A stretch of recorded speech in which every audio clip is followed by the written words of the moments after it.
Pria itu memegang tanah. Di benaknya ada beberapa gambar. Sekelompok prajurit maju dengan hati-hati. Tiba-tiba granat jatuh dari langit.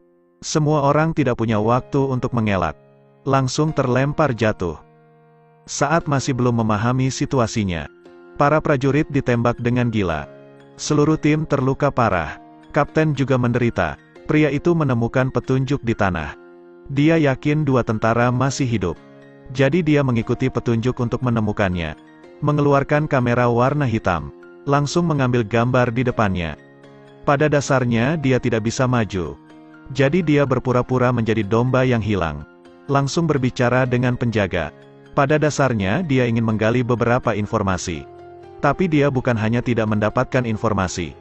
Bahkan dikurung di pangkalan. Tapi baru saja penjaga pergi. Pria itu dengan mudah melepas ikatan di tangannya. Tepat seperti prediksinya. Prajurit yang hilang ditahan di sini. Kapten disiksa sampai tak sadarkan diri. Tim deputi masih terjaga. Dua orang berbicara. Pria ini bernama John. Dia adalah kekuatan terbaik di ketentaraan. Meskipun sudah pensiun, dia masih berjuang. Kali ini dia bertindak atas permintaan kolonel. Pergi ke markas rahasia untuk menyelamatkan tentara. Dua orang yang selamat terluka parah.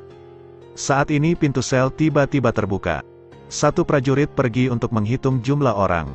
Baru saja melihat John. Dia sudah merasa sensasi gatal. Jadi bersiap untuk menantangnya. Mungkin keberaniannya harus diakui. Dia belum sempat bereaksi. John menendang kakinya hingga membuatnya jatuh. Lalu merampok pistolnya. Mengalahkannya dengan beberapa pukulan. Lalu dia pergi ke tentara. Meyakinkannya untuk tetap di sini. Dan dia akan menyelesaikan prajurit di luar. Lalu dia menyeret prajurit itu keluar. Prajurit ini terlalu sial. Ditekan ke tanah. Tangan dan kakinya diikat seperti babi yang akan dibunuh. Setelah mengikatnya, John kembali pangkalan. Seorang prajurit melihat bahwa dia bukan kelompoknya. Jadi menyuruhnya untuk berhenti. John dengan tenang melangkah maju untuk menjelaskan. Dengan pukulan dan putaran leher mengirimnya ke leluhurnya. Lalu dia membuka pintu. Dengan tenang berinteraksi dengan prajurit. Tapi dia masih bertemu prajurit yang menyusahkan. John berbalik lalu dengan cepat mengalahkannya. Prajurit yang melihat juga ditembak mati. Setelah menembak, John tidak mengelak. Dia memilih untuk menghadapi mereka. Trik pistol John secepat kilat. Dengan cepat membunuh mereka. Langsung menembak mereka lagi. Setelah pembunuhan yang tak terhitung jumlahnya. Akhirnya pria botak itu mengetahui beritanya. Dia segera mengambil pistol untuk mengejar.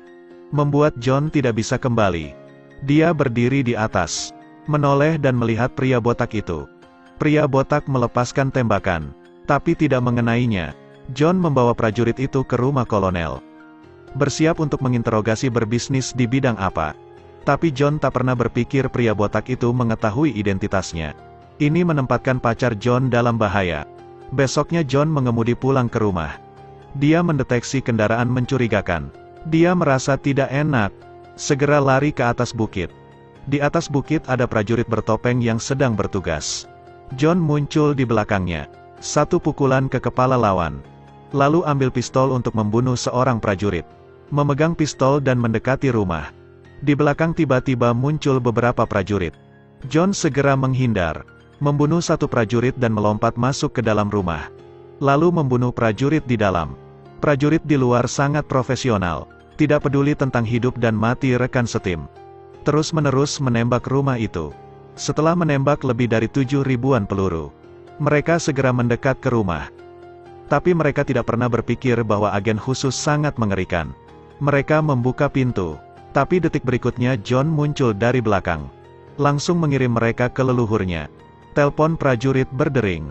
John mengangkat teleponnya. Lawan membawa pacarnya sebagai sandera. Juga berbicara dengan sangat angkuh. Tapi mereka tak akan membayangkan bahwa ini awal kesalahan mereka. Wanita itu menarik belati di bawah paha. Perlahan mendekat ke pria di depan. Saat hendak membunuhnya, pria botak itu menghindar ke samping. Wanita itu terus-menerus menyerang. Meskipun bertindak dengan sembarangan, tapi keberaniannya pantas dipuji. Dia mendapatkan tamparan dari pria botak itu. Wanita itu merasa berani hanya karena punya pacar yang sangat berbahaya. John melaporkan situasinya pada kolonel. Tak disangka musuh dengan cepat mengejar. Kolonel mengeluarkan senjatanya, tapi pada akhirnya tetap terkena tembakan. John bergulir menghindar. Kini yang terpenting adalah menyingkirkan orang-orang itu. Para prajurit berpisah. John melepaskan tembakan dan menembak satu persatu. Melihat dua rekan setimnya jatuh, prajurit itu berbalik dan pergi. John segera melemparkan pistolnya padanya, membuat prajurit itu terhuyung-huyung hampir jatuh telungkup. John mengejar dengan kemampuan miliknya. Di tempat yang penuh gang seperti itu, dia hanya bisa mengandalkan suara sepeda motor. Setelah melihat prajurit itu, John mengambil tempat sampah, dan langsung mengalahkan prajurit itu. Dia balas dendam untuk kolonel, mengeluarkan alat khusus, menusuk kepala prajurit itu. Saat John tenggelam dalam sukacita, sekelompok polisi datang. John mengangkat tangannya, lalu dengan mudah menghilang dari penglihatan polisi. Polisi berlari ke bawah untuk memeriksa. Tapi di sisi ini John pergi naik sepeda motor. Polisi itu menembak karena marah. Setelah itu John mengikuti seorang prajurit ke hotel. Di sana dia memproklamirkan diri, langsung pergi ke ruang tengah. Seorang prajurit yang ramah tidak bagus langsung buka mulut. John langsung menjatuhkan dua prajurit itu. Yang satunya ditendang kepalanya, lalu mematahkan tangan prajurit yang lain. Tanpa gerakan berlebihan, ambil kartu data objek, pergi menjauh dari sana, pergi keluar dan duduk di mobil lawan. Seorang prajurit turun dari mobil. John langsung menendangnya, lalu menikamnya beberapa kali. Dia mengendarai mobil dan meninggalkan tempat kejadian. Lalu mengarahkan pandangan pada pria gemuk itu. Pria gemuk membuka pintu mobil. Dia tidak mengamati situasi dan duduk di dalam mobil. Lalu jarum kawat mengarah ke lehernya. John menyuruhnya untuk memberitahu lokasi pacarnya ditahan. Tapi pria gemuk itu masih keras kepala. John langsung menggertaknya. Senyum di wajah pria gemuk itu langsung hilang. Tangannya ditusuk oleh John. Di bawah tekanan seperti itu, dia segera membawa John ke lokasi itu. Tidak ada rasa takut di hati John. Dia pergi dengan tenang, berjalan melalui kerumunan, lalu bertanya pada penjaga. Dia mengambil kertas dan memasuki ruangan. Langsung menusuk lawan. Dua orang datang karena mendengar suara. John tidak takut, langsung mengalahkan keduanya, lalu gunakan jarum untuk membunuhnya. Dia dengan tenang masuk kamar mandi, mengambil granat dari tangan lawan. Lawan kebingungan, tapi detik berikutnya tidak bisa berbuat apa-apa. John menggunakan jarum untuk menusuk dada lawan, lalu ambil pistolnya. Pembantaian baru dimulai. John seperti angin, menembak lurus pada musuh. Kedua belah pihak mulai menyerang. Tidak ada yang menyerah, langsung pemilihan konfrontasi. Pindahkan jam tangan seperti kalah. Di bawah tembakan musuh yang kuat, John mulai pergi ke depan, menjatuhkan granat ke bawah, menyebabkan puluhan prajurit terluka. John melompat ke tanah, menghadapi musuh secara langsung, dengan cepat mengganti magazin. Prajurit kecil punya otak tidak akan berakhir seperti itu. Tidak seperti ngengat yang melompat ke atas api. John mengangkat AK-47 dan mulai menembak musuh. Lawan menang jumlah. Hidup atau mati John melepaskan tembakan. Jika begitu 1000 orang pun tidak cukup untuk membunuhnya. Dalam sekejap prajurit di sana telah dibersihkan. Dia bersembunyi di gudang. Sekelompok prajurit yang baru datang melangkah maju, langsung mengepung tempat John bersembunyi. Yang pertama adalah melemparkan sebuah bom. Tiba-tiba John melompat keluar, segera menembak prajurit di sekitar. Mulai menembak seperti dewa. Beberapa prajurit bahkan ditembak mati sebelum bisa bereaksi. Melihat seorang pria kuat itu, prajurit itu ketakutan. Dia segera melarikan diri. Tiba-tiba John mengejar dan melompat ke dalam pasir. Dia menangkapnya, menikamnya dengan jarum 2 kali, dan bertanya lokasi pacarnya. Di bawah siksaan John, prajurit itu hanya bisa memberitahu lokasinya. Untuk berterima kasih, John dengan sopan mengirimnya ke leluhurnya. Setelah tahu lokasi pacarnya, John segera pergi, mulai pergi untuk menyelamatkan pacarnya. Dia adalah pria tersombong yang pernah kulihat. Tak hanya pergi ke ruang cuci, tapi juga berani menantang lawan. Menghadapi pistol kecil, John meninju dan segera merobohkan lawan. Setelah itu dia menembak 2 lawan lainnya. Hanya menyisakan 1 untuk menanyakan situasi di basis. Dia mengambil senjatanya dan peralatannya, lalu pergi memasuki lorong. Wajahnya tampak dingin, mengungkapkan niat membunuh. Apa yang tertulis di wajahnya saat ini? Hutang darah harus dibayar dengan darah. Mendengar suara di kamar, John langsung melempar granat. Benar-benar tidak melihat ke belakang. Kemanapun John pergi, dia akan menghabisi lawan dengan rapi. Pengelola operator memberitahu kedatangan John. Tapi pria botak itu sangat tenang. Karena dia percaya pada dirinya sendiri. Dia mengirim lebih banyak prajurit. 2 orang menonton di depan kamera pengawas. 1 orang yang dicurigai sebagai John muncul. Pria botak menyuruh prajurit pergi untuk memeriksa. Saat semua orang melangkah maju dan mulai menembak, John bangun dari tumpukan mayat di belakang. Dia melempar granat ke kerumunan. Ledakan keras menyebabkan tim kecil itu tewas. Sampai lantai 2, prajurit berkerumun menembak. Di ruang kecil seperti itu, granat adalah senjata terbaik. Para prajurit itu langsung dirobohkan. Mungkin mereka akan menerima tunjangan hidup. John melewati satu bagian. 1 prajurit pandai membidik John dari belakang. Lalu melapor pada atasan. Begitu dia bersiap untuk bertindak, John segera menjatuhkannya. Sebuah pisau langsung menusuk jantung. John pergi ke sebuah ruangan. Dia membuka kotak di sampingnya. Di dalamnya ada organ manusia dipenuhi darah. Ternyata kelompok itu melakukan perdagangan organ manusia. Ini membuat John semakin gigih untuk menghilangkan kekerasan dan membawa kedamaian bagi rakyat. Saat itu lampu tiba-tiba mati. Sekelompok prajurit bergegas masuk. John dengan cepat menghindari lebih dari 600 peluru. Lalu mengangkat pistol untuk menyerang balik. Mengirim semuanya ke leluhurnya. Melihat adegan itu, pria botak memutuskan untuk menghadapinya langsung. 2 orang langsung bertarung jarak jauh. Keduanya sangat spiritual. Mereka saling baku tembak. John melempar granat, memegang senjata dan melangkah maju. Tapi tak terduga pria botak muncul dari belakang. Keduanya mulai bertarung jarak dekat. Tidak ada perbedaan dalam penampilan. Tapi dalam keterampilan John lebih baik.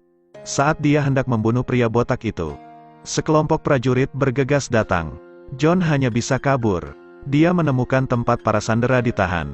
Setelah membawa para sandera ke tempat aman, John mulai bertindak lagi.